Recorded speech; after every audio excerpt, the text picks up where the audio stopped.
राजस्थान के सभी पेंशनधारियों को मेरा नमस्कार। MS news Hindi YouTube channel पर साथियों आपका एक बार फिर से स्वागत है। तो आज का टॉपिक बहुत ही खास रहने वाला है राजस्थान के पेंशनधारियों के लिए।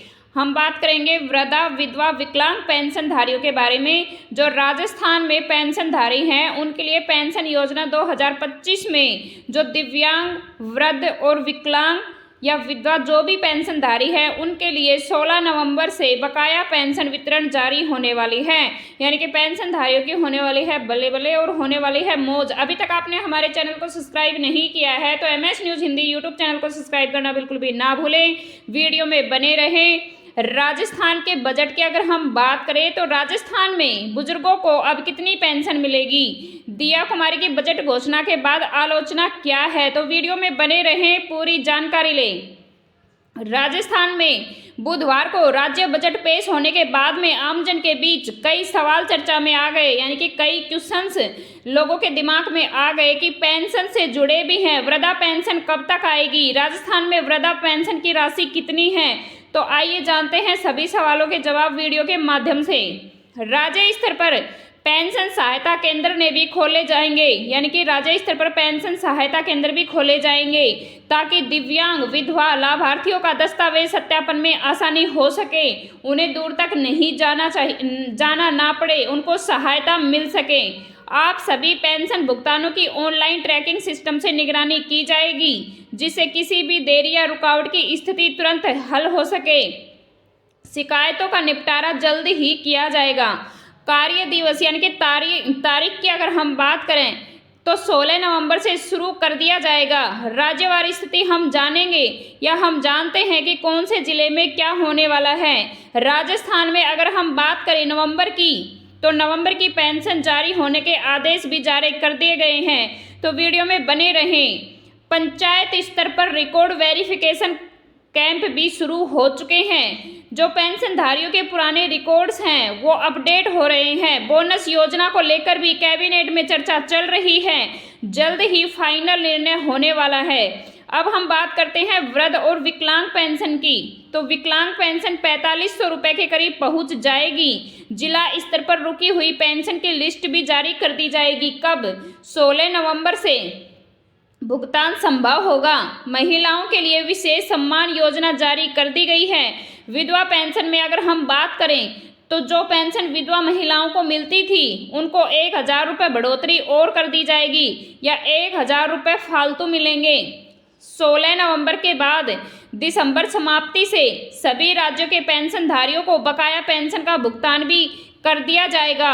राजस्थान सरकार ने सभी अधिकारियों को निर्देश जारी कर दिए गए हैं। 16 नवंबर के बाद दिसंबर माह की समाप्ति से पहले हर पात्र लाभार्थी को उसकी रोकी हुई पेंशन और बकाया राशि एक साथ भुगतान कर दी जाएगी। यह भुगतान सीधे डीबीटी के माध्यम से पेंशनधारियों के खाते में आने वाला है। जिन जिलों में सत्यापन प्रक्रिया के चलते भुगतान लंबा है या लंबित है उनको प्राथमिकता दी जाएगी। सभी पेंशनधारियों को मैं बता दूं कि सरकार का लक्ष्य है कि कोई भी पेंशनधारी बकाया राशि से वंचित ना रहे। यानी कि लक्ष्य यही है कि सभी पेंशनधारियों को पेंशन मिले।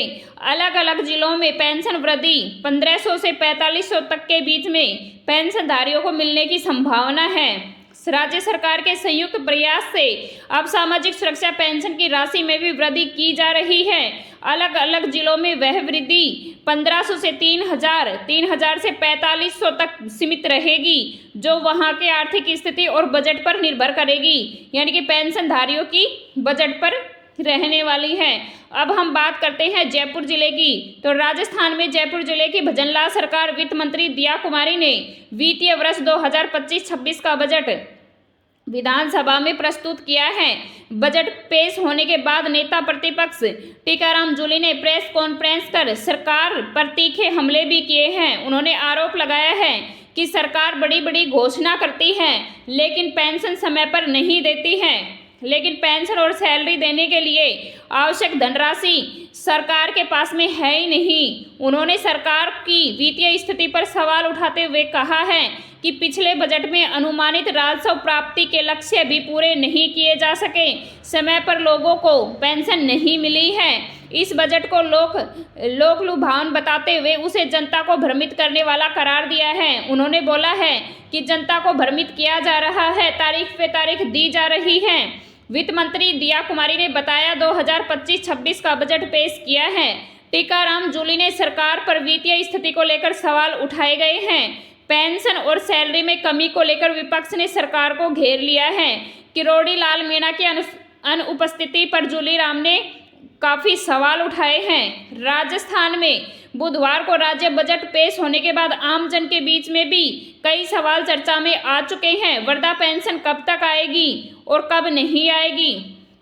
राजस्थान में विधानसभा में वित्त मंत्री दिया कुमारी ने बजट पेश करते हुए पेंशन को लेकर नई घोषणा की है। वहीं इस घोषणा को लेकर टीकाराम जूली भी आलोचना के अधिकारी बन चुके हैं। तो साथियों मैं बता दूं, अभी जो नई घोषणा साबित की गई है या घोषित की गई है उसमें 1500 से लेके 4500 तक के सभी पेंशनधारियों को पेंशन मिलने वाली है और यह दिसंबर लास्ट तक ही मिलेगी, लेकिन 16 नवंबर से शुरू हो जाएगी। 31 दिसंबर तक सभी पेंशनधारियों का सत्यापन करवाना बहुत जरूरी है। 2023 में राजस्थान की कांग्रेस सरकार ने राजस्थान न्यूनतम आय गारंटी विधेयक पारित कर सामाजिक सुरक्षा की गारंटी दी थी। इस कानून का उद्देश्य राज्य के नागरिकों को अतिरिक्त आय सहायता प्रदान करना है तथा इसके तहत सामाजिक सुरक्षा पेंशन का अधिकार दिया गया था। लेकिन मैं बता दूं, इसमें हर साल 15% की वृद्धि का प्रावधान किया गया है, यानी कि हर साल पेंशन में 15% भी बढ़ोतरी मिलती है। नेता प्रतिपक्ष के इन बयानों के बाद में राजस्थान की राजनीति में हलचल तेज हो चुकी है। अब देखना यह होगा कि भजनलाल सरकार इन आरोपों पर क्या क्या प्रतिक्रिया देती है। क्या पेंशनधारियों को समय पर पेंशन देगी? किरोड़ी लाल मीणा को लेकर सरकार पर निशाना साधा गया है। उन्होंने कहा है कि किरोड़ी लाल मीणा सरकार के लिए गले की फांस बन चुके हैं। उन्होंने विधानसभा के सत्र के दौरान किरोड़ी लाल मीणा की अनुपस्थिति पर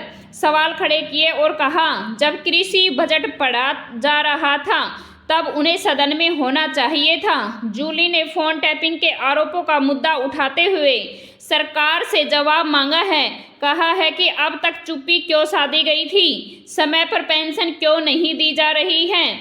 अब हम बात करते हैं राजस्थान के जयपुर पावटा की। तो सामाजिक सुरक्षा पटेल या पेंशन योजना, सामाजिक सुरक्षा पेंशन योजना के तहत ब्लॉक पावटा की अगर हम बात करें तो वार्षिक पेंशन सत्यापन कार्य शुरू हो चुका है।